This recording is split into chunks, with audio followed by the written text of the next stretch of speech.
नमस्कार, Manoj Tiwari talk show में आपका स्वागत है। आज मेरे साथ प्रतापगढ़ के चर्चित नेता, अपना दल के संस्थापक सदस्य आर.के. वर्मा जी हैं। आर.के. वर्मा जी से आज हम उनके विधानसभा क्षेत्र के बारे में, उनकी पार्टी के बारे में तमाम जानकारी लेंगे। आइए आर.के. वर्मा से आपकी मुलाकात करवाते हैं। वर्मा जी, मेरे टॉक शो में आपका बहुत बहुत स्वागत है। आपका भी बहुत बहुत स्वागत है। आपके माध्यम से मैं का स्वागत करता हूँ। सबसे पहले प्रतापगढ़, प्रयागराज, आसपास की जनता ये जानना चाहती है, आर.के. वर्मा किस दल में है? अपना दल यस में है या भारतीय जनता पार्टी में? देखिए, आज की तारीख में अब मैं अपना दल एस में नहीं हूँ। अपना दल एस के संगठन का जो मुझे दायित्व था, प्रदेश अध्यक्ष के पद का जो दायित्व था, मैंने उसको छोड़ दिया है और आज मैं विधायिका का एक सदस्य के रूप में जनता जनार्दन का और समाज का काम कर रहा हूँ। विधानसभा में विधायक के रूप में तो आप अपना दल यस के ही सदस्य हैं ना? मैंने क्या कहा आपको कि अपना दल एस के संगठन के दायित्वों से मुक्त होकर के विधायिका का सदस्य हूँ, उत्तर प्रदेश विधानसभा का सदस्य हूँ और वो अपना दल एस के सिंबल पर निर्वाचित हूँ और आज मैं समाज का जो कार्य है, जो एक विधायक के ऊपर जो दायित्व होता है, उसका मैं निर्वहन कर रहा हूँ। तो इस समय आप अपना दल यस में नहीं, आप ये कहना चाहते हैं? पार्टी ने आपको निकाला भी नहीं है? निकाल सकते हैं। निकालने के बाद तो आप हीरो बन जाएंगे। पता लगा सदस्यता मिल जाएगी, खुद छोड़ दे तो शायद जो है। अब ये उनकी मर्जी है, जब मन भेद। अच्छा सर, एक बात बताइए, आप अपना दल के प्रदेश अध्यक्ष भी रहे, वो बहुत मजबूत नेता भी रहे, अपना दल के तमाम कार्यों में आपकी सहभागिता रही है, आखिर ऐसा मनमुटाव क्यों हो गया कि कई सालों से आप अपना दल के किसी भी कार्यक्रम में भाग नहीं ले रहे? क्या वजह थी सर? हाँ, देखिए, मैं आपको बता दूं कि जब मैं अपना दल एस नहीं, मैं अपना दल से निर्वाचित हुआ था पहली बार जी, और उसके पहले मैं बहुजन समाज पार्टी छोड़ करके मैं आया था और निर्वाचित होने के बाद पार्टी के अंदर मतभेद शुरू हुआ था माँ और बेटी के बीच में। तो मैं भी बहुत असमंजस में था कि मुझे कौन सी राह पर चलना चाहिए और समाज और देश का भविष्य किसके हाथों में हो सकता है। तो मैंने सोचा कि अनुप्रिया पटेल जी यंग हैं, एनर्जेटिक हैं और एक लंबा दौर चल सकता है। और रही बात माता कृष्णा पटेल जी का, तो वो निश्चित रूप से उम्र के अंतिम पड़ाव की ओर बढ़ रही हैं और बहुत लंबी दूरी तक राजनीतिक सफर उनके साथ नहीं किया जा सकता था। ये सब सोच करके मैंने माँ के साथ ना जा करके बेटी को सपोर्ट किया और उस समय अपना दल में 2 सांसद थे, एक अनुप्रिया पटेल जी, दूसरी कुंवर हरिवंश जी, और दोनों लोग अड़ गए आपस में। अलग अलग पार्टी की स्थिति बहुत खराब होने लगी कि कौन किस पार जाएगा। तो चूंकि मैं अलग से एक विधानसभा का सदस्य था, तो मैंने अपने आप को अनुप्रिया पटेल के पक्ष में करके पार्टी का पलड़ा भारी करके अपनी तरफ उसको करने का कार्य किया। और उसके बाद आपको ध्यान होगा कि 2014 से जब से हमने कमान संभाली थी और उत्तर प्रदेश के मैक्सिमम जनपद जहां पर हमारे समाज की आबादी थी, हमने उन सभी जनपदों में बड़ी बड़ी रैलियां किया और कार्यक्रम लगाए। यहाँ तक कि मैं जनपद में एक सप्ताह वहां पर रुक करके मैं कार्यक्रम की तैयारी करवाता था और उसके बाद उसको छोटे छोटे चौपाल लगा करके बड़े मंच का स्वरूप प्रदान करता था और जिससे निश्चित रूप से पार्टी का जनाधार बढ़ा और पार्टी का ग्लैमर बढ़ा, यूं कहें। और आपको ध्यान होगा कि उसके बाद से निरंतर आप किसी कोने पर जाते रहे होंगे, चाहे प्रयागराज आप जमुना पार जाते रहे हो, गंगा पार जाते रहे हो, प्रतापगढ़ जाते रहे हो, बनारस जाते रहे हो, आपको हर जगह अपना दल का कोई न कोई सिंबल आपको मिल जाता रहा होगा। ये कोई नई पार्टी उभर रही है। तो आखिर ऐसे क्या हो गया कि इतना योगदान देने के बाद आर.के. वर्मा आज कह रहे हैं कि वो अपना दल यस में नहीं है? ये 2 चीजें हैं। देखिए, व्यक्ति अपनी विचारधारा से समझौता नहीं करता और मैं एक विचारधारा को लेकर के चला था। मुझे लगा कि अगर हम राजनीति के पीछे केवल सौदा करने वालों का साथ दे करके समाज के नाम पर व्यवसाय करेंगे, समाज के नाम पर राजनीति करेंगे, तो मुझे लगा कि ये इस तरह की राजनीति करने से अच्छा है कि या तो आप राजनीति छोड़ दें या तो दूसरी राह पकड़ लें। मैं आपको बता दूं कि इस समय अपना दल बिल्कुल ठीक उसी पैटर्न पर चल रहा है जिस पैटर्न के लिए उत्तर प्रदेश में एक बहुत बड़ी नेता बदनाम है, जिनको बहन जी के नाम से लोग जानते हैं, ठीक उसी पैटर्न पर। तो मुझे लगा कि ये ठीक बात नहीं है। हमेशा जो है देखिए, लोकतंत्र के अंतिम पायदान पर जो बैठा हुआ व्यक्ति है उसकी खुशहाली के लिए हमको सड़क से सदन तक लड़ना है, केवल दिखावे के लिए नहीं लड़ना है कि जब हम मंत्री बन जाएं तो सब कुछ मुंह हमारा बंद हो जाए और जिस दिन पद से हट जाएं उस दिन हाय रे पिछड़ा, हाय रे दलित, हाय रे जाति, ये सब आने लगे। ये नहीं, अक्सर जो है आप सत्ता पर मतलब आप जो है अपने दल देश के नेतृत्व के प्रति मुखर रहे हैं। आज ये भी बता दीजिए कि आपका नेता कौन है, केशव प्रसाद मौर्य या अनुप्रिया पटेल?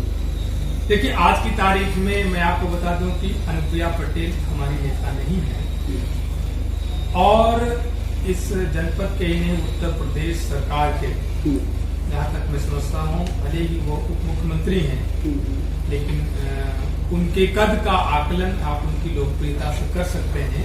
मेरे पास शब्द नहीं है उसको बताने के लिए। निश्चित रूप से एक प्रेरणादायी नेतृत्व वो दे रहे हैं और हम लोग इसको स्वीकार कर रहे हैं। प्रतापगढ़ की अभी एक घटना घटी पट्टी वाली, आरके वर्मा क्या मानते हैं, वो सुनियोजित घटना थी या अचानक घटना घटी? नहीं, देखिए, इस तरह की घटना कोई भी सुनियोजित नहीं होती है। मैं उसको सुनियोजित नहीं मानता हूँ।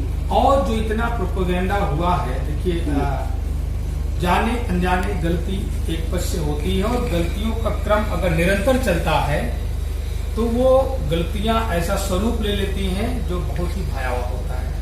और उस गोविंदपुर धुई और परसद की घटना में यही हुआ कि वहां पर स्थानीय प्रशासन ने एक पक्ष का साथ दिया और दूसरे की उपेक्षा करी, जिसकी वजह से, जैसे आप सोचे कि कोई मारपीट की घटना होती है या बात बहुत छोटी बात से शुरू हुई थी। कहाँ से शुरू हुई थी कि एक व्यक्ति का पशु, अब जात से जोड़ेंगे तो लोग उसको जातिवाद कहेंगे, एक व्यक्ति का पशु दूसरे व्यक्ति के खेत में जाकर के फसल की हानि कर रहा था, तो दूसरे ने शिकायत करी, बात यहाँ से शुरू हुई। और उसके बाद वो निरंतर, फिर उस पर पुलिस की कार्रवाई, पुलिस का एक पक्ष के साथ में खड़ा होना, फिर जो है पब्लिकली जब पुलिस का सपोर्ट मिले, उनका मोरल इतना मजबूत हो गया कि चौराहे पर जाकर के किसी को बेइज्जत करना, मारना, पीटना, दुकानदारों को दुकान बंद कराना, उनकी दुकानें तोड़ना, जिसका प्रमाण है सब।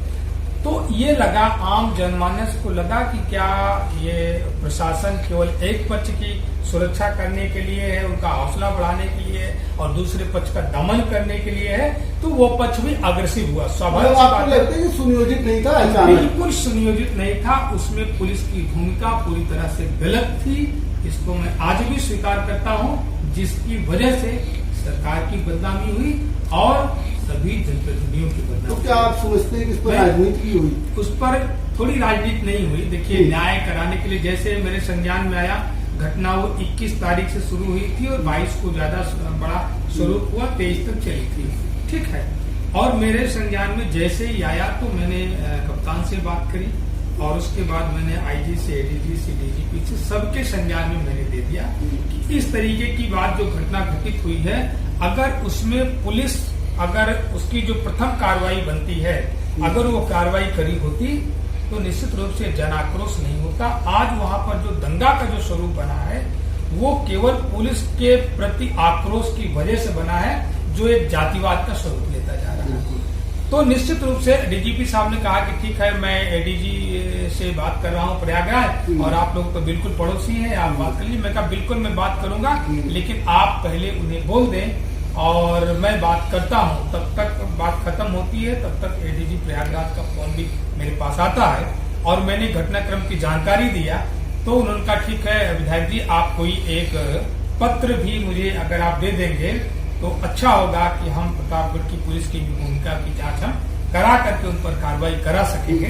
तो मैंने आपके संज्ञान में गया होगा। फिर एडीजी ने प्रयागराज के आईपीएस अशोक वेंकटेश के को जांच के लिए लगाया कि वहां की पुलिस की भूमिका की जांच हो, घटनाक्रम की भी जांच हो, कि ये घटना कहां से कहां तक पहुंच गई और उसके पीछे किसकी निरंकुशता रही, किसकी उदासीनता रही, और कुछ ऐसे भी तत्व हैं जो आपने भी बात करी कि उसमें राजनीति करने वाले जो इसे आपको बड़े पॉलिटिकल चेहरे तो बाद में दिखाई पड़ने लगे कि जो उस नाम पर आए और मुकदमा लिखवा करके चले गए, ये छोटे छोटे भी चेहरे गांव में होते हैं जो कभी सामने नहीं आते। उनको अपनी राजनीति, किसी को प्रधानी की राजनीति करनी थी तो किसी को जिला पंचायत की राजनीति करनी थी, तो वो चेहरे ओपन नहीं हो सके, लेकिन उन्होंने उस घटना में आक्रोश को बढ़ाने का कार्य किया, दो पक्षों को लड़ाने का कार्य किया, और जिसका परिणाम रहा कि घटना बेहद निंदनीय हुई है।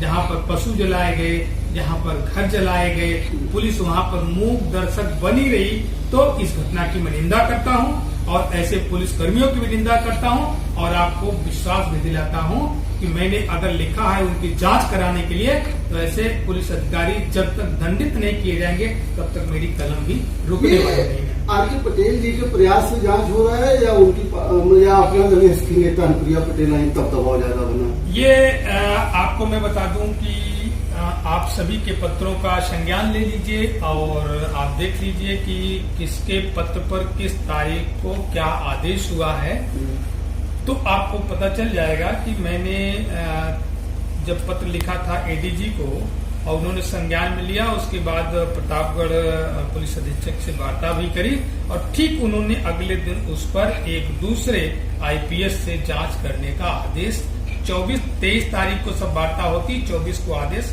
यहाँ पर आ जाता है, जारी हो जाता है। तो आप बता दें कि दूसरा 28 तारीख को दौरा करता है और पत्र लिखता है, तो आप खुद समझ सकते हैं। और 25 तारीख को ही जो है, 24 तारीख को आदेश होता है, 25 तारीख को आईपीएस वेंकटेश के जाकर के वहां पर जांच करना शुरू करते हैं और वहां के पक्षों को जो इंजर्ड थे, जिनका एफआईआर वहां की पुलिस ने नहीं लिखा था, जिनके ऊपर धारदार हथियार से हमला किया गया था, ऐसे लोगों को बुला करके उनका परीक्षण करा करके और उनका कुछ पुलिसकर्मियों ने ये कह दिया कि ये सोशल मीडिया में घूमने वाली इंजर्ड फोटो हैं, ये शायद रोड साइड एक्सीडेंट की हो या कहीं की है, इस घटना से ताल्लुकात नहीं रखती हैं। मैंने कहा सबका मैं यहाँ पर वेरिफिकेशन करा दूंगा और ऐसे लोगों को मैं आज बता दूं कि सीओ कार्यालय सोराव में ऐसे करीब 20 लोगों को पट्टी से ला करके सबका वेरिफिकेशन भी कराया गया, जिनकी ये आईडी है, ये फला गांव के रहने वाले हैं, ये गांव के रहने वाले हैं, ये परिषद के रहने वाले हैं, और सबका वेरिफिकेशन हुआ। घटना बिल्कुल सही थी।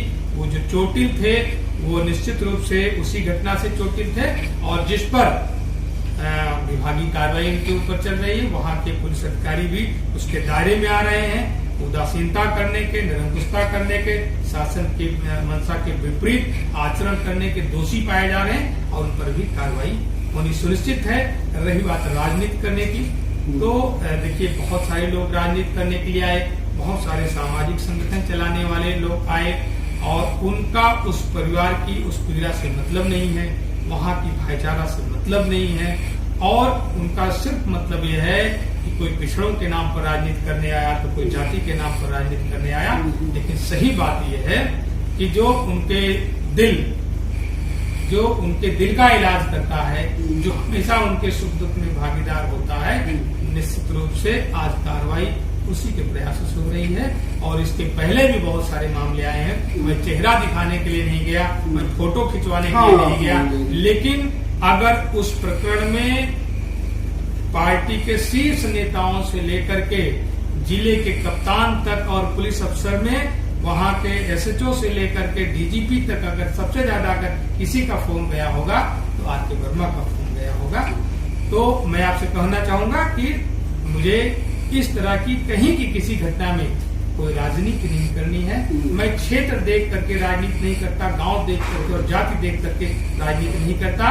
उसी के क्रम में आपको याद होगा कि सोराव थानांतर के घटना हुई थी, जिसमें थोड़ा सा एक प्रिंट मीडिया की तरफ से कुछ जरूर लापरवाही की गई थी, जिसमें एक फौज के सिपाही को यहाँ के 2 दरोगाओं ने इतना बुरी तरह से, नहीं जात सूचक शब्दों से संबोधित करना अलग बात है, इतना बुरी तरह से पीटा था, जिसका मेरे पास वीडियो है, जिसका मेरे पास फोटोग्राफ है।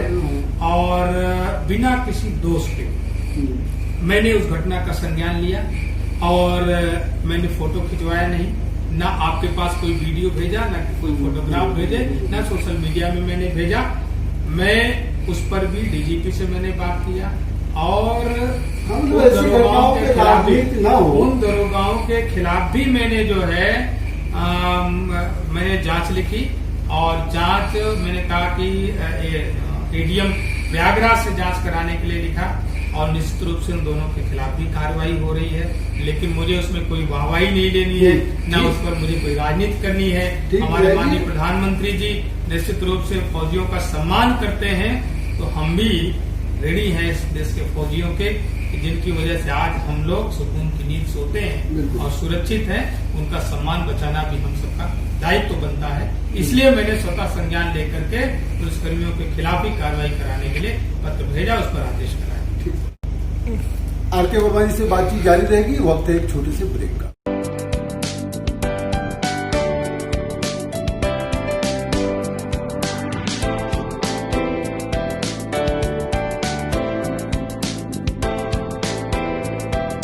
विधायक जी, जब 2017 में चुनाव हुआ, आप अपना दल यश से जीते। एक कहा जाता है, वो कहां तक सही है आज आप इसको प्रूफ करिए, कि अपना दल कोटे से आपको मिनिस्टर होना था, लेकिन एक भाजपा के विधायक ने वो मंत्री पद दे दिया। ये कहां तक सही है? आज इसको आप बता दें। देखिए मनोज जी, मैं आपसे कहना चाहूंगा कि कोई भी राजनीतिक पार्टी हो, उसका एक वसूल होता है और राजनीति में भी अनुशासन बहुत जरूरी होता है। हम लोगों ने भारतीय जनता पार्टी से गठबंधन करके अपने 9 विधायक जिताए और पार्टी को उस समय जब मैं इकलौता अकेला विधायक था, उस समय समाजवादी पार्टी ने मुझे कई बार ऑफर किए कि डॉक्टर आरके वर्मा जी आप आ जाइए, और खुला ऑफर उन्होंने दिया था कि आप आ जाइए, माँ बेटी की लड़ाई खत्म कर दूंगा। मैंने कहा नहीं, मुझे पार्टी और समाज की सेवा करनी है और लोग मेरे ऊपर उंगलियां उठाएंगे कि देखिए विधायक बनते ही मंत्री बनने की लालच में समाजवादी पार्टी में चले गए। कई बार ऑफर मिलने के बाद मैंने मना किया और मैंने अपना दल की सेवा करने में ही अपना और समाज का हित समझा। और जैसा कि आप कह रहे हैं कि 2017 में चुनाव में जब प्रचंड बहुमत के साथ हमारा गठबंधन आया, तो मैं आपसे पूछना चाहता हूं कि मैं उस समय पार्टी का प्रदेश अध्यक्ष था। उसके पहले जब पार्टी संघर्ष कर रही थी, जब विपक्ष में थी, केवल एक विधायक था, और जब हम 9 विधायक जीत करके आते हैं और मैं पार्टी का प्रदेश अध्यक्ष था और डॉक्टर सोनलाल पटेल के साथ काम करने वाला व्यक्ति था, तो मैं आपसे पूछूं कि पार्टी का कोई एक विधायक अगर मंत्री बनाया जाता है तो किसको बनाया जाना चाहिए? मेरिट डिमेरिट किसके साथ जाती है? यही तो हम लोग जानना चाहते हैं कि क्या ये वजह रही या ऐसा कुछ रहा कि आपका कोटा किसी दूसरे को दे दिया? अब ये मैं इस पर तो मैं उत्तर ना दे करके मैं सवाल ही करूंगा। सवाल का उत्तर कोई भी दे, सवाल का उत्तर आपके पास भी है, सवाल का उत्तर आम जनमानस के पास भी होगा, सभी नेताओं के पास भी होगा कि मैं प्रदेश अध्यक्ष था, सबसे सीनियरिटी में सबसे सीनियर था, अपना दल के संस्थापक, अपना दल ऐसे नहीं, अपना दल के संस्थापक सदस्यों में था। डॉक्टर सोनलाल पटेल के साथ चाहे पीडी टंडन पाल की घटना से लेकर के मैं पहला शहर का प्रवक्ता बनाया गया था। पहला चुनाव जब डॉक्टर कैलाश नाथ सिंह पटेल चुनाव लड़े थे, तब मैं उस समय प्रतिनिधि के रूप में मैंने काम किया था, लड़ा करके। हाँ, और उसके बाद 96 का जब विधानसभा का चुनाव आया, उस समय शहर उत्तरी से मैंने जो है चंद्रवली सिंह पटेल को चुनाव लड़ाया था। मैं ही जो है उनका प्रतिनिधि था, मैं ही चुनाव का पूरा संचालन करता था और अपना दल का मैं वहाँ का प्रवक्ता था। मैंने अपनी जिम्मेदारियों को उस समय निभाया था अपना दल के लिए, जब डॉक्टर सोनीलाल पटेल संघर्ष कर रहे थे। और आज के जो बड़े नेता बनते हैं, इनका अस्तित्व क्या था, ये कहाँ थे, आप सोच सकते हैं। आरके वर्मा अपना दल को इतना मिस कर रहे हैं, फिर भी अपना दल यश से अपने को अलग समझ रहे हैं, तो क्या लगता है कि आरके वर्मा गलत कदम पे जा रहे हैं क्या? देखिए, अब गलत कदम पर कोई भी जा सकता है, 2 में से एक तो गलत कदम पर है। निश्चित रूप से मैं आपसे कहना चाहूंगा कि जब कोई भी मिशन अपनी विचारधारा से भटक जाता है तो उसका कदम गलत ही होता है। और आज मैं कहना चाहूंगा कि अपना दल यश अपने मिशन से, अपनी विचारधारा से, डॉक्टर सोनीलाल पटेल की विचारधारा से निश्चित रूप से भटक चुका है। इसलिए आज मैं आपसे कहना चाहूंगा कि माँ और बेटी के बीच में मैं आपसे पूछना चाहता, आज आपने कुरेद दिया, दिल के दर्द को फिर से, जख्मों को फिर से आपने हरा किया। मैं पूछना चाहता हूँ, डॉक्टर सोनीलाल पटेल ने जितने संघर्षों के साथ अपने राजनीतिक यात्रा को शुरू करने का कार्य किया था, इसी पीडी टंडन पार्क में उनकी एक एक हड्डियां तोड़ दी गई थी। और उस संघर्ष में कृष्णा पटेल जी बाद में आई थी, जब वो बेली में आकर के भर्ती करके इलाज करवा रहे थे, और बड़े इनामी लोग, नामी गिरामी लोग भी मदद के लिए आए, चाहे अतीक अहमद हो, सारे लोग मेरे सामने आए। हम लोग उस समय उनके करीबियों में से सर्वदेश सिंह का गेस्ट हाउस 15 दिन के लिए अल्लाहपुर का हमने गेस्ट हाउस बुक करवाया था। उसका पैसा पार्टी फंड से नहीं लेते थे, हम 4-6 लोग, लालचंद पटेल, चंद्रवली पटेल और आर के वर्मा मिलकर के पूरा खर्चा देते थे। वहाँ पहला कार्यालय नहीं, चंद्रवली पटेल कर्नल के इंटर कॉलेज के लेक्चरर थे, ठीक है। और हम लोग अपने खर्चे लगा करके उसको पूरा करने का काम करते थे, पार्टी से नहीं लेते थे। लेकिन कौन सा ऐसा मिशन है, कौन सी ऐसी राजनीतिक सूझबूझ है जो डॉक्टर सोनीलाल पटेल कृष्णा पटेल को दे गए और अनुप्रिया पटेल नहीं समझ पाई, और या अनुप्रिया पटेल ले ली, कृष्णा पटेल नहीं समझ पाई। आपसे मैं पूछना चाहता हूँ, माँ और बेटी के लिए जहाँ हम समाज की बात करते हैं, देश की बात करते हैं, बड़ी बड़ी कुर्बानियों की बात करते हैं, वहीं पर माँ और बेटी। हाँ, तो मैं आपसे मैं कह रहा था कि निश्चित रूप से एक बड़े संघर्ष के बाद उन्होंने अपना दल की पहचान बनाया था। वह कौन सा मंत्र है कि जो डॉक्टर सोनीलाल पटेल जी ने कृष्णा पटेल जी को दे दिया, या कृष्णा पटेल जी नहीं समझ पाई, अनुप्रिया पटेल जी ने ले लिया? वो कौन सा मंत्र है? या कि हम यूँ कहें कि अगर जहाँ इतनी बड़ी बड़ी कुर्बानियों की बात की जाती है, माँ बेटी की नहीं होगी और बेटी माँ की नहीं होगी, तो समाज की और हमारी कहाँ से होगी? मैं ये सवाल का उत्तर मैं चाहता हूँ। मैंने क्यों बेटी का साथ दिया, मैं पहले आपको इस इंटरव्यू में बता चुका हूँ, लेकिन मैं आज आपसे पूछता हूँ कि अगर माँ बेटी की नहीं होती और बेटी माँ की नहीं होती, तो समाज और राजनीति की और देश की कहाँ से और कैसे होगी?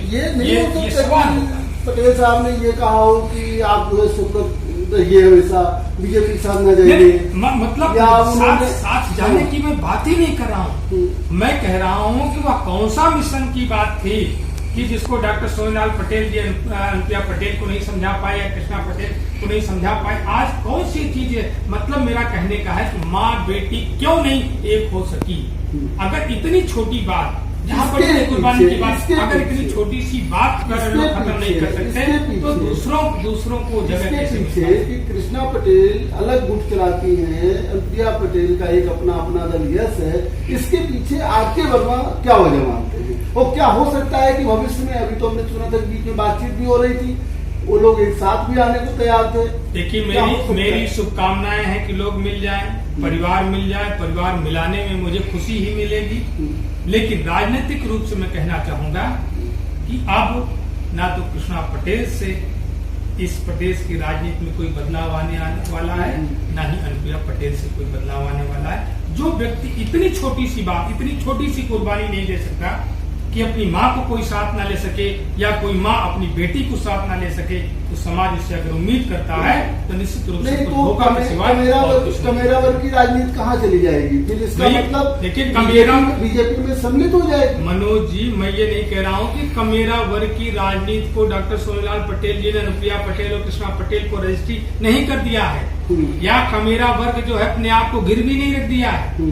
तो क्या पार्टी बनाएंगे? कमेरा वर्ग अपने आप में निश्चित रूप से मेहनत का वर्ग होता है, अपने आप में सक्षम होता है, अपना नेतृत्व पैदा कर सकता है। आर.के. वर्मा अगले नेतृत्व करता होंगे, वो अपनी कोई पार्टी बनाएंगे। कमेरा समाज की बात आर.के. वर्मा करते हैं, वो करते रहेंगे, वो चाहे जिस रूप में करना पड़े वो करेंगे। अच्छा, एक चीज बताइए, नेताजी आप इस बात से कई बार, एक बार चुनाव, एक बार चुनाव, आप इतने साल से विधायक हैं, 3.5 साल का समय गुजर गया, अब 1 साल बाद, 1.5 साल बाद चुनाव है। विश्वनाथगंज के विकास के लिए आर.के. वर्मा जी ने क्या किया है? बहुत अच्छा प्रश्न आपका है। मेरी विधानसभा विश्वनाथगंज बहुत ही उजड़ी और पिछड़ी विधानसभा थी। मैं आपको बता दूं कि प्रतापगढ़ के राजस्व रिकॉर्ड की में 9 नदियां हैं, 9 में से 7 नदियां विश्वनाथगंज विधानसभा में हैं।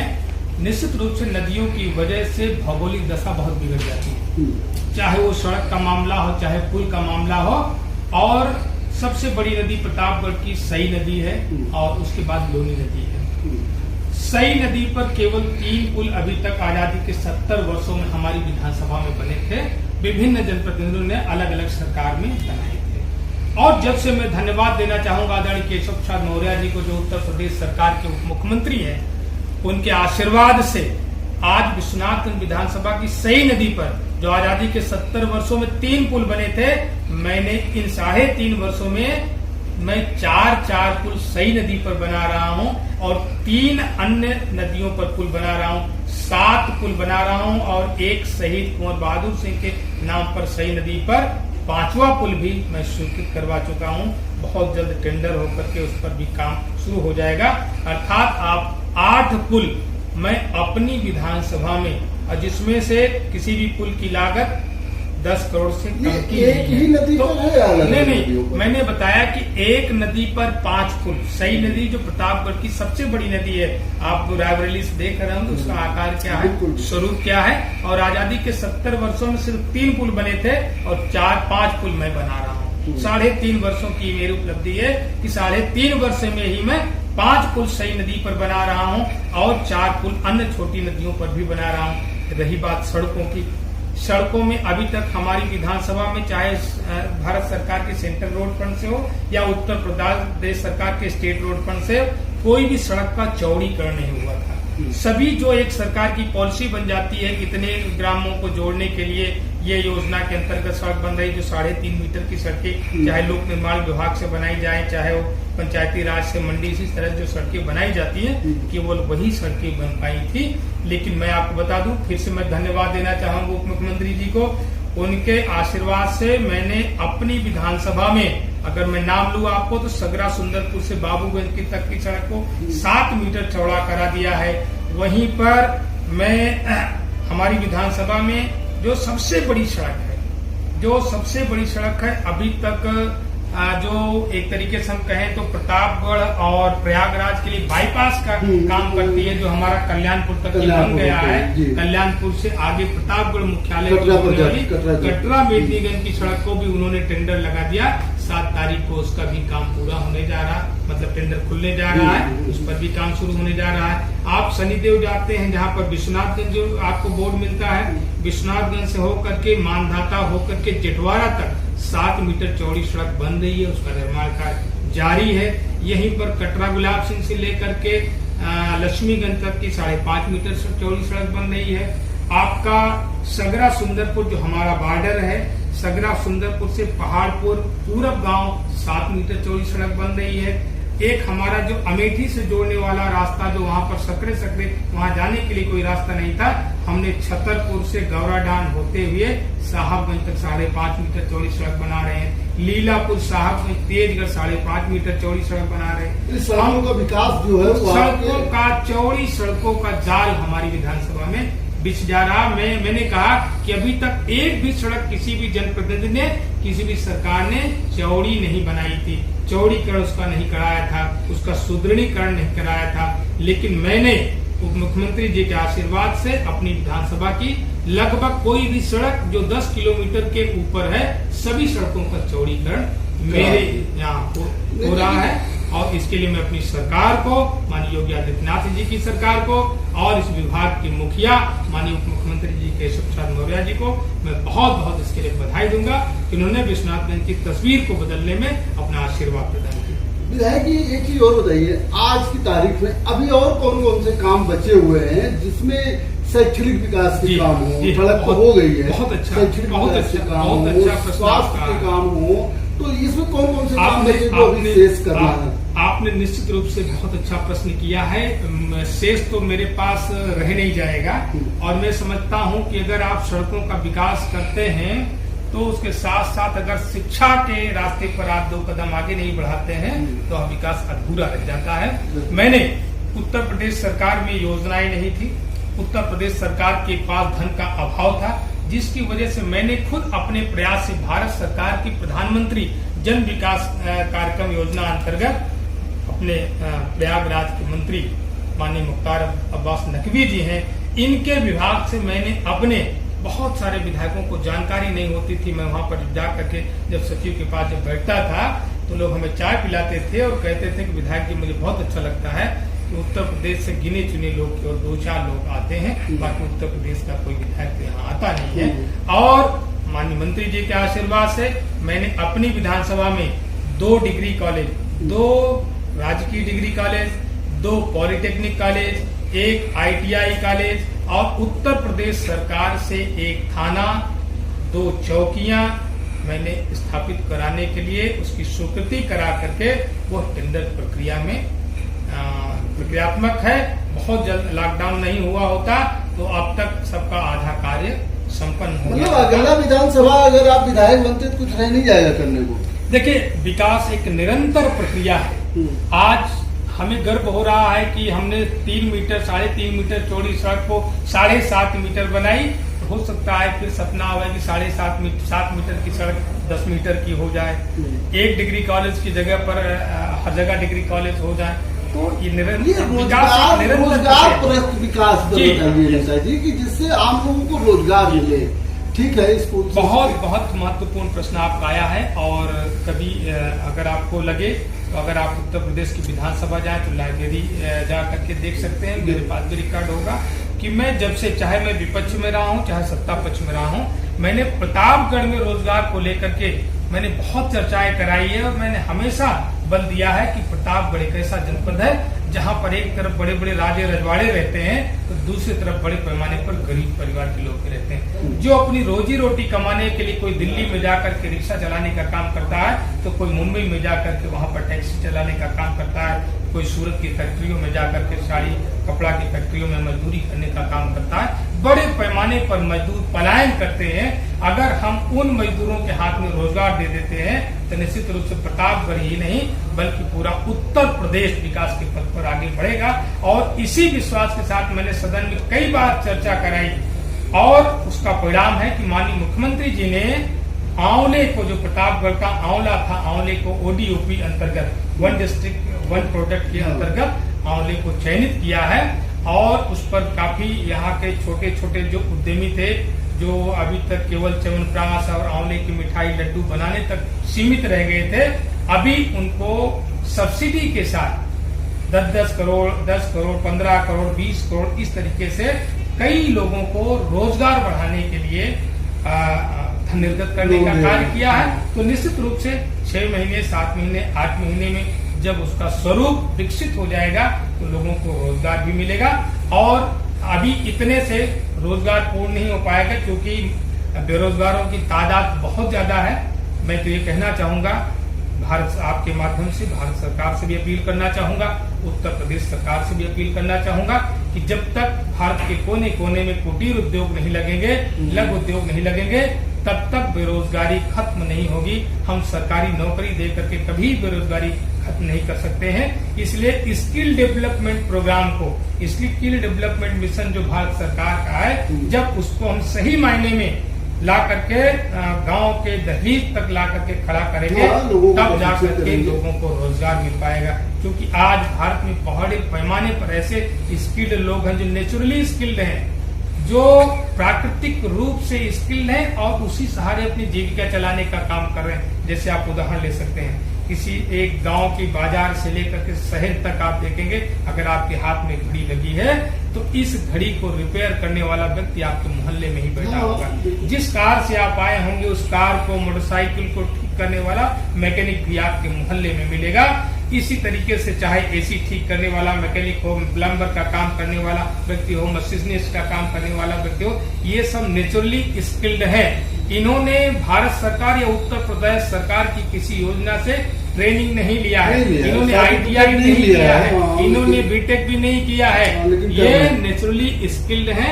मैं आपके माध्यम से सरकार से अपनी अपील करता हूँ कि इन लोगों को जो नेचुरली स्किल्ड हैं, इनको वाकई हमारे प्रोग्राम से जोड़ दिया जाए, इसकी डेवलपमेंट मिशन से जोड़ दिया जाए, जिसकी इनकी स्किल में, इनके हुनर में निखार आ जाए तो निश्चित रूप से परिणाम और अच्छा होगा। और ऐसे लोग जो जिनको अवसर नहीं मिल पाता, अवसर की उपलब्धता न होने की वजह से बेरोजगार पड़े हुए हैं, उनको हुनरमंद कर दिया जाए, कुटीर उद्योग का विकास हो, तो निश्चित रूप से हम जो कार्य आज चाइना में हो रहा है, जरूरत है कि हर घर में उद्योग लगे, ये भारत में होगा, तब भारत निश्चित रूप से दुनिया की महाशक्ति बन सकेगा। हम अपने खोए हुए गौरवशाली इतिहास को फिर से बनाने का काम कर पाएंगे। और ठीक है, आर के वर्मा जी से आगे बातचीत जारी रहेगी, वक्त एक छोटे से ब्रेक का।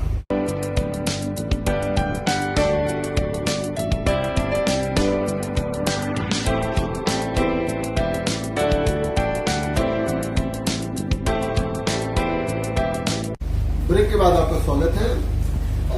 आगे विधायक जी, आपसे हम ये जानना चाहते हैं कि आज की तारीख में नेता लोग अपने वायदे पूरा नहीं कर पाते थे, इसके पीछे आप एक विधायक के रूप में क्या वजह मानते हैं? देखिए, अपने वायदे पूरा ना कर पाना एक अलग विषय होता है, और जनता की अपेक्षाएं पूरा ना कर पाना ये दूसरा होता है। मैं समझता हूं कि हर कोई जनप्रतिनिधि जो जनता के बीच में जाता है और जो भी वायदे करता है तो उसको पूरा करने के लिए वो प्रयास करता है। हाँ, बहुत सारे लोग ऐसे हैं कि अपनी परिस्थिति बस या अपनी संघर्ष करने की उनमें क्षमता नहीं होती, तो अपने वादे को के लिए पूरा लड़ नहीं पाते, अपनी सरकार से नहीं लड़ पाते, या अगर विपक्ष में है तो सरकार से नहीं लड़ पाते। लेकिन मेरे संबंध में अगर आपने मुझसे सवाल किया कि अपने वादे पूरा नहीं कर पाए, तो अपने संबंध मैंने आपसे बता दिया कि मैंने सुरक्षा, सम्मान, विकास का वायदा किया था, और विकास में मैंने आपको आंकड़ा दे दिया कि आजादी के 70 वर्षों में लोगों ने 3 पुल बनाए थे, हमने अकेले ही 4 पुल सबसे बड़ी नदी पर बनाए। सभी मिला करके 8-9 पुल मैंने बना दिए, ज्यादा सड़कों का चौड़ीकरण करा दिया, और अभी तक एक भी राजकीय डिग्री कॉलेज हमारी विधानसभा में नहीं था।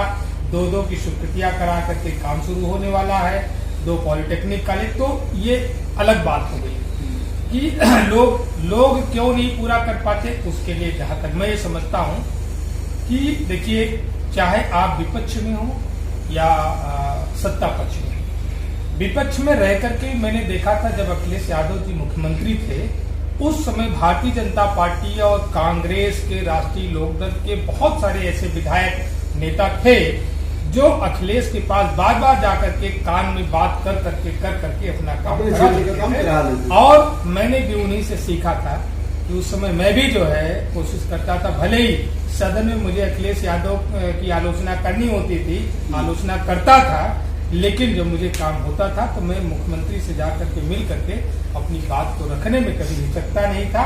और मैं समझता हूँ कि हर एक शरीर के अंदर एक बहुत अच्छा पवित्र मन भी होता है, और आपने अगर पवित्र मन से वो अपील करी है, उसको छू जाती है और आदमी न चाहते भी कर देगा। तो मैं आपको कहना चाहूंगी, अगर हम सत्ता पक्ष में हैं और अपने वायदे को पूरा नहीं कर पाए, तो उसके पीछे एक वजह होती है कि हम अपने परिवार के मुखिया से हम लड़ नहीं पाए। हम अगर सत्ता पक्ष में हैं, अगर हमें सड़क बनानी है, तो हमें अपने परिवार के मुखिया, उप मुख्यमंत्री माननीय केशव प्रसाद मौर्य जी से हमें लड़ना चाहिए। हम लड़ते हैं, अगर आज हम नहीं लड़े होते, अपने मुखिया से नहीं लड़े होते, इतनी सड़कें, इतने पुल हम नहीं बनवा सकते थे। अच्छा नेताजी, एक सवाल मेरा है, सन 2022 के इलेक्शन क्या आर के वर्मा ये समझते हैं कि सन 2022 में अनुप्रिया पटेल मुख्यमंत्री बनेंगी? देखिए, मुख्यमंत्री बनने का सपना कोई भी देखे उसको मुबारक।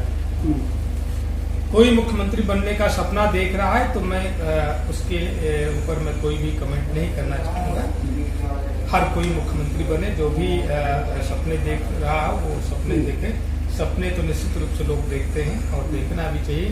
सपने नहीं देखेंगे तो फिर आपके शर्मा की नेता रही हैं, वो क्या कहना चाहेंगे? देखिए, हमारी नेता रही हैं। हाँ भाई, आप कहते नहीं है तो जाहिर बात है नहीं। मैं क्या कह रहा हूँ कि सपने तो प्रदेश में बहुत सारे नेता लोग देख रहे हैं, उनमें से वो भी एक हो सकती है। सपने देखें, उनको मुबारक। अच्छा नेताजी, एक चीज और बताइए, जिस तरीके से अपना दल यश का वोट बैंक लगभग 150 विधानसभाओं में है, उस हिसाब से आपको नहीं लगता है कि 2022 में अपना दल यश को सीट बंटवारे के लिए नए सिरे से विचार करना चाहिए? देखिए, अब मैं आपको बता दूं कि चूंकि संगठन से नाता मैंने तोड़ दिया है, और संगठन से नाता तोड़ देने के बाद जो मुझे संगठन में रह करके प्रदेश अध्यक्ष रहते हुए जो बात कहनी चाहिए थी, अगर अब मैं करता हूँ वो बेईमानी होगी, वो झूठ की बुनियाद पर होगी। इसलिए मुझे लगता है कि इसका जवाब आपको मुझसे नहीं लेना चाहिए, इसका जवाब अनुप्रिया पटेल से ही लेना चाहिए। ठीक है, मैं अनुप्रिया पटेल जी की बात नहीं करता, आप अपने को उनसे अलग करते हैं। एक कमेरा समाज के नेता के रूप में आप बताइए, ये कमेरा समाज को जो हक मिलना चाहिए था, देखिए मैं क्या वो हक मिला? निश्चित रूप से मैं आपको बता दूं कि हम गिने चुने क्षेत्रों में कुछ सीटें ले करके और गठबंधन करके समाज को जोड़ने की बात करते हैं, तो निश्चित रूप से उससे पूरे समाज को ये संदेशा अच्छा नहीं जाता है, उनको उनका हक नहीं मिल पाता। आप कल्पना कर सकते हैं कि जो विधायक बनारस से चुना गया हो, जो विधायक प्रयागराज से चुना गया हो, वो बरेली के लोगों को कितना कनेक्ट कर पाएगा, बरेली के कार्यकर्ताओं के सम्मान की रखवाली कितना कर पाएगा, नहीं कर सकता है।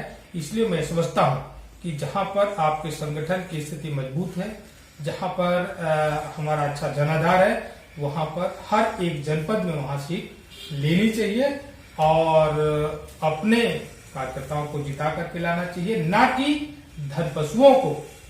क्योंकि मैंने आपसे भी जो कहा था कि मेरा जो संगठन से इस्तीफा देने का एक ही मतलब था कि पार्टी के अच्छे अच्छे कार्यकर्ता जिन्होंने 2 वर्षों तक लगातार पार्टी का ग्लैमर बढ़ाने के लिए अपने धन को, अपने जनबल को पार्टी को समर्पित करने का कार्य किया, और हम चुनाव जब लड़ाने की बारी आती है, जब हम टिकट देने की बात आती है, तो हम उसका बाजारीकरण कर दें, हम उसका सौदा करने लगे, हम उसकी दुकान लगा लें, तो ये समाज के लिए हितकर नहीं है। आपका इशारा ये है कि अपना दल यश को कम से कम जो है 50 अन्य जिलों में, अब कम से कम हर जिले से अपने प्रतिनिधि जरूर जो है रखना चाहिए। देखिए, अगर आपको निश्चित रूप से कार्यकर्ता के सम्मान की रखवाली करना है, तो हर एक वह जनपद जहां पर हमारे संगठन का अच्छा खासा असर है और जहां पर हमारा जनाधार अच्छा है, निश्चित रूप से वहां पर कम से कम एक सीट तो लेनी चाहिए। अगर जनपद में एक भी विधायक है तो अपने पूरे जनपद के कार्यकर्ताओं के सम्मान की रखवाली कर सकता है, इसलिए वो जरूरी होता है। एक सवाल मैंने छूट गया था, ऊपर रही, उसको मैं पूछना चाहूंगा। विधायक जी, आज की तारीख में अक्सर विधायकों को देखा जाता है कि वो विधायी कार्यों में, यानी 403 लोगों की विधानसभा है, बहुमत में 200 से ज्यादा लोग रहते हैं किसी भी दल में, यहाँ तो 325 लोग हैं, लेकिन 10-5% ही ऐसे विधायक हैं जो विधायी कार्यों में भाग लेते हैं। उसके अलावा और विधायक लोग विधायी कार्यों में ना भाग लेके अन्य काम में ज्यादा रुचि रखते हैं। इसके पीछे कोई ट्रेनिंग की जरूरत है, प्रशिक्षण की जरूरत है, या उनको जानकारी का? देखिए, 2 बातें होती हैं, मैं आपको बता दूं।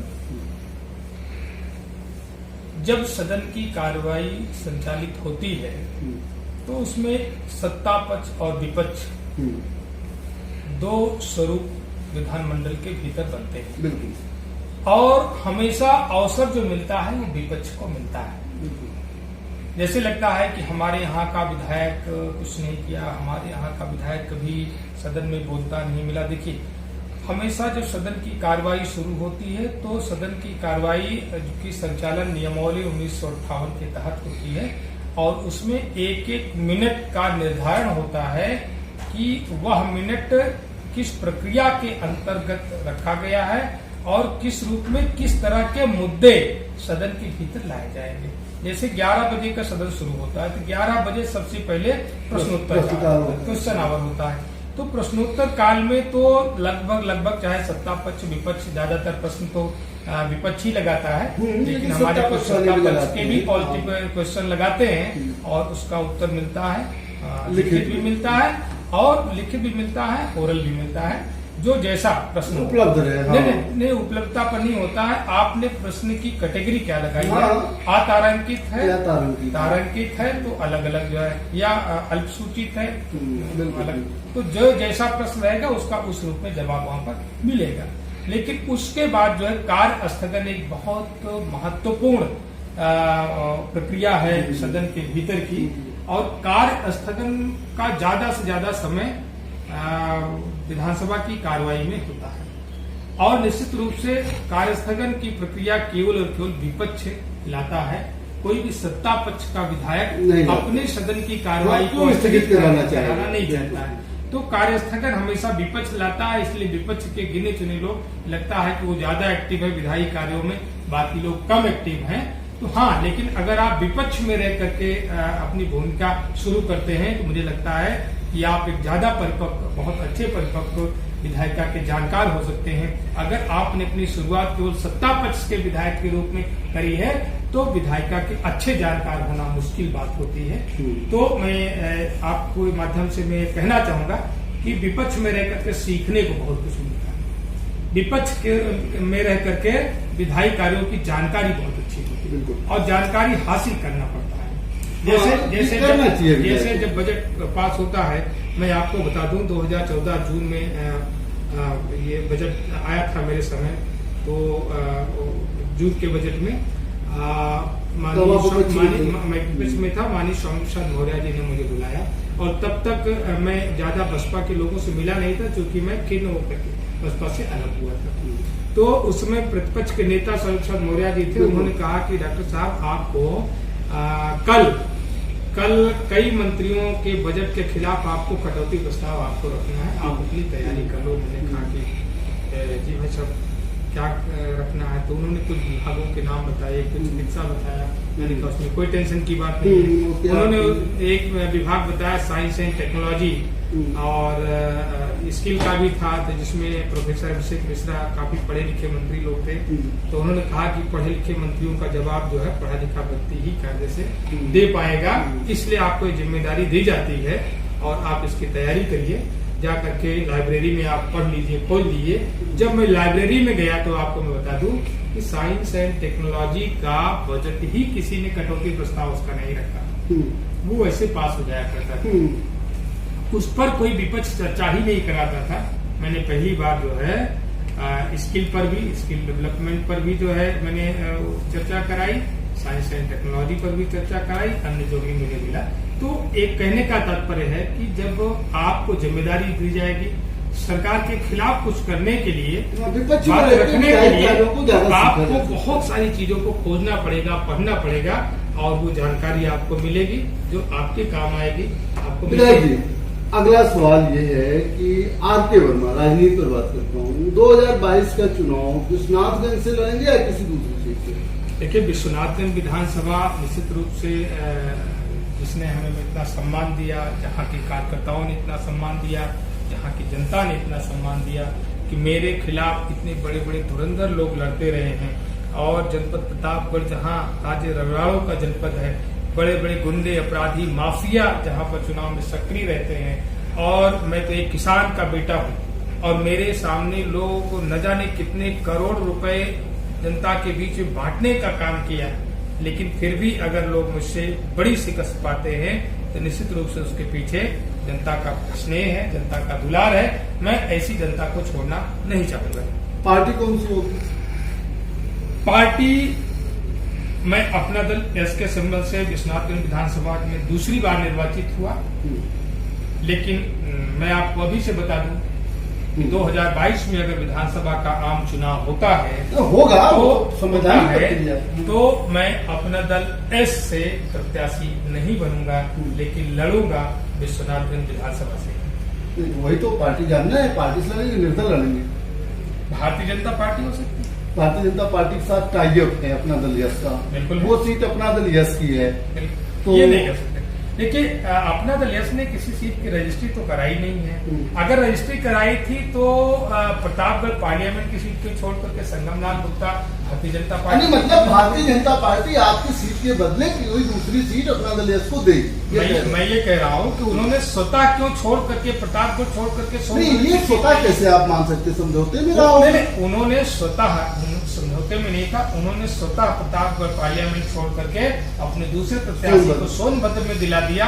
तो विश्वनाथगंज विधानसभा अपना दल यस के नाम पर रजिस्टर्ड नहीं है और अगर कोई रजिस्ट्री करता है तो उसको खारिज करता हूँ। Doctor R K. वर्मा ने कह दिया है कि वो भारतीय जनता पार्टी से चुनाव लड़ेंगे। आप भारतीय जनता पार्टी की सदस्यता कब ले रहे हैं?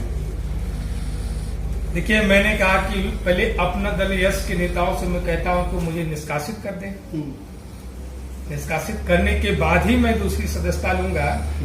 अगर वो जल्दबाजी में है परिणाम जानने के उत्सुक हैं तो मैं तो यही कहूंगा कि मुझे निष्कासित कर दें और उसके बाद मैं सदस्यता ले लेता हूं। चलिए कुछ छोटे छोटे सवाल हैं। 2022 में भारतीय जनता पार्टी का विकल्प विपक्ष में कौन सी पार्टी बन रही है? 2022 में भारतीय जनता पार्टी गठबंधन के सामने कोई विपक्ष है ही नहीं, ना ही केंद्र में ना ही प्रदेश में।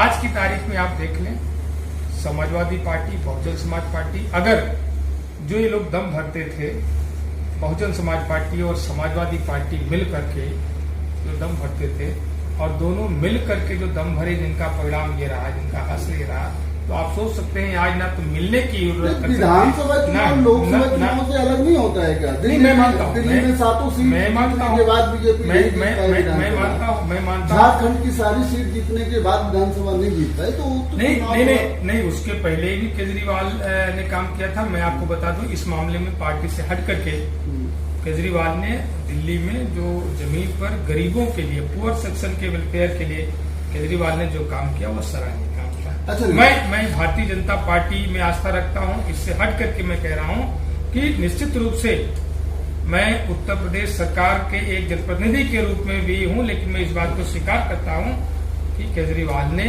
वहां पर जो परिषदीय विद्यालय, जो सरकारी विद्यालयों में जो वहां पर कायाकल्प हुआ और वहां की चिकित्सा सुविधा में जो कायाकल्प हुआ, निश्चित रूप से यह जनता के दिलों में गया है। और मैं कहूंगा कि हर एक किसी के भी द्वारा, किसी भी सरकार के द्वारा, किसी भी पार्टी के द्वारा, किसी भी जनप्रतिनिधि के द्वारा अगर लोक हित में अच्छा कार्य किया जाता है तो उसकी सराहना की जानी चाहिए और उससे सीखना चाहिए। भले ही हम मंच पर ना कह सके, लेकिन सीखना अपने अंतर मन में जरूर चाहिए। सर, क्लोजिंग करने के पहले 2 सवाल मेरा और है। इस कोरोना संकट में जो मजदूरों का बाहर से प्लान हुआ है, क्या 2022 के चुनाव में फर्क डालेगा? है, देखिए मैं आपको बता दूं, पहले तो इस कोरोना के काल में उत्तर प्रदेश के बड़े पैमाने पर ऐसे मजदूर जो दूसरे प्रदेशों के बड़े शहरों में रह करके मजदूरी करते थे, वहां की सरकारों ने, मैं आपको बता दूं कि मैं व्यक्तिगत रूप से यह बयान मेरा जो है एक भारतीय जनता पार्टी के सदस्य के रूप में नहीं, एक विधायक के रूप में नहीं, बल्कि आप एक भारत के नागरिक के रूप में लेंगे तो अच्छा होगा। वहां की सरकारों ने, जैसे उत्तर प्रदेश का वह नौजवान जो मुंबई में रह करके मजदूरी करता था, या गुजरात में रह करके मजदूरी करता था, या पंजाब में, दिल्ली में रह करके मजदूरी करता था, उन सरकारों की जो जिम्मेदारी होती थी, उन सरकारों ने उसको निभाने का कार्य नहीं किया। जबकि हमारी सरकार, मैं धन्यवाद देना चाहूंगा अपनी उत्तर प्रदेश की सरकार को, हमारी सरकार ने कहा कि दूसरे प्रदेश हमारे उत्तर प्रदेश के मजदूरों के लिए हम उनको बजट देंगे, हम उनका ख्याल रखें, उनको चिकित्सीय सुविधा दें, उनको खाने पाने की व्यवस्था दें। हमारी सरकार उनको पूरा का पूरा धन मुहैया कराने का कार्य करेगी, लेकिन उन सरकारों ने ध्यान नहीं दिया और उत्तर प्रदेश के मजदूरों का वहां पर उत्पीड़न हुआ, उनके साथ भेदभाव पूर्ण जो है बर्ताव हुआ, और जिसकी वजह से कोरोना को लेकर के खौफ उनके मन में पैदा हुआ और वो सीधे पैदल चल करके और किस तरीके से भाग 2022 के विधानसभा चुनाव में क्या फर्क डालेंगे? ये मैं आपको बता दूं कि अब चूंकि हमारी सरकार मजदूरों को भगाया उन लोगों ने, मजदूर उन लोगों के खौफ से भागे, और जब हमने देखा कि हमारे उत्तर प्रदेश का मजदूर इन हालात में आ रहा है तो निश्चित रूप से उसकी पीड़ा हर एक किसी के मन में आई। और उत्तर प्रदेश में आते ही हमारी सरकार ने बसों से जो व्यवस्था करके उनके गंतव्य स्थल तक पहुंचाने का कार्य किया, और उनको रास्ते में ही जहां पर जो क्वारंटाइन सेंटर थे वहां पर ले जाकर के उनका परीक्षण कराने के बाद उनको अगर घर पर क्वारंटाइन करने की व्यवस्था दी जा रही थी तो उनको राशन के साथ भिजवाया जा रहा था। ऐसा कार्य पूरे हिंदुस्तान के किसी भी प्रदेश की सरकार ने नहीं किया होगा कि दूसरे प्रदेश से आए हुए मजदूर को सबसे पहले हम मेडिकल परीक्षण कराएं और परीक्षण कराने के बाद जब होम क्वारंटाइन के लिए भेज रहे हैं तो राशन के साथ भेज रहे हैं, मजदूरों के खाते में पैसे भेज रहे हैं। इस सरकार ने हमारी मजदूरों के लिए अच्छा कार्य किया, इसमें कोई दो राय नहीं। यह बहुत ही सराहनीय प्रशंसनीय कार्य है और यह बहुत अच्छा परिणाम देगा 2022 में कि आज मजदूर वहां पर किन हालात में रहते थे। हमारा उत्तर प्रदेश का मजदूर मुंबई बनाने जाता था, उत्तर प्रदेश का मजदूर सूरत बनाता था,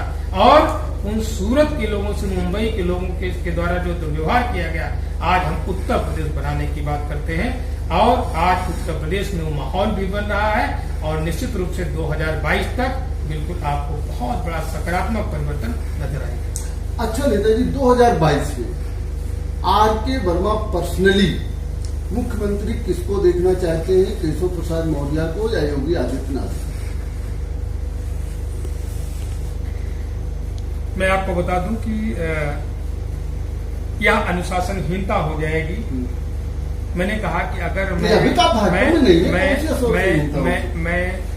मैं उत्तर प्रदेश सरकार, चाहे गठबंधन की सरकार कह लीजिए, चाहे एक पार्टी के सदस्य के नाते कह लीजिए, यह निर्णय केंद्रीय नेतृत्व करता है और मैं उस पर टिप्पणी करूं तो यह अतिशयोक्ति होगी। और 2022 में जब विधानसभा में चुन करके लोग आएंगे, जब मैं एक विधायक बन करके आऊंगा, शायद ये सवाल करेंगे तो उसका उत्तर मैं दे दूंगा।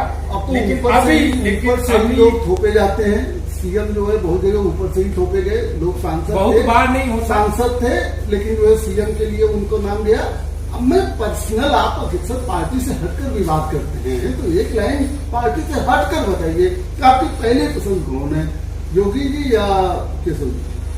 नहीं, देखिए, भारतीय जनता पार्टी तो वो पार्टी है कि जो किसी ऐसे चेहरे को भी ला सकती है जिसका नाम ही ना हो, जिसके बारे में आप जानते ही ना हो। हमारे महामहिम राष्ट्रपति महोदय के बारे में कोई नहीं जानता था कि वो राष्ट्रपति बन जाएंगे। हमारे साथ विधानसभा की दूसरी सीट पर बैठने वाला व्यक्ति जाकर के बिहार में राज्यपाल बन गया, किसी को पता ही न चले।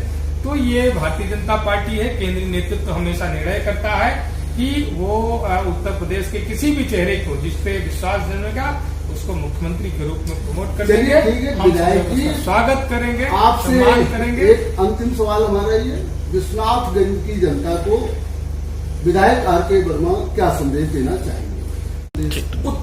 मैं अपनी विश्वनाथगंज विधानसभा की जनता को जो मैंने वायदा किया था, सुरक्षा, सम्मान, विकास, निश्चित रूप से अपने इस दूसरी सरकार के कार्यकाल में मैंने उसको पूरा करने का कार्य किया है और उनको मैं संदेश देना चाहता हूं कि जाति और मजहब के नाम पर नहीं, निश्चित रूप से मानवता के नाम पर मैं उनकी सुरक्षा के लिए, उनके सम्मान के लिए, उनके विकास के लिए मैं उनके साथ कंधे से कंधा लगा करके मैं हमेशा खड़ा मिलूंगा, इसी विश्वास के साथ।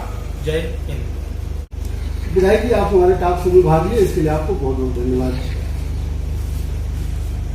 जैसा कि आपने देखा, आज हमारे साथ विश्वनाथगंज के विधायक आर.के. वर्मा जी थे। आज आर.के. वर्मा जी ने खुल के बताया है कि वह अपना दल यस के सदस्य तकनीकी रूप से तो हैं लेकिन नहीं हैं और अगला चुनाव वो विश्वनाथगंज से भारतीय जनता पार्टी से लड़ेंगे। आर.के. वर्मा जी का कहना है कि जो विकास 70 सालों में विश्वनाथगंज का नहीं हुआ था उसको उन्होंने करवाया है और भारतीय जनता पार्टी 2022 में भी प्रचंड बहुमत से सत्ता में आएगी। पलायन किए हुए मजदूरों का कोई फर्क नहीं पड़ेगा। आगे भी हम आपको ऐसे ही जनप्रतिनिधियों से मिलवाते रहेंगे। दीजिए मनोज तिवारी की इजाजत, देखते रहिए मनोज।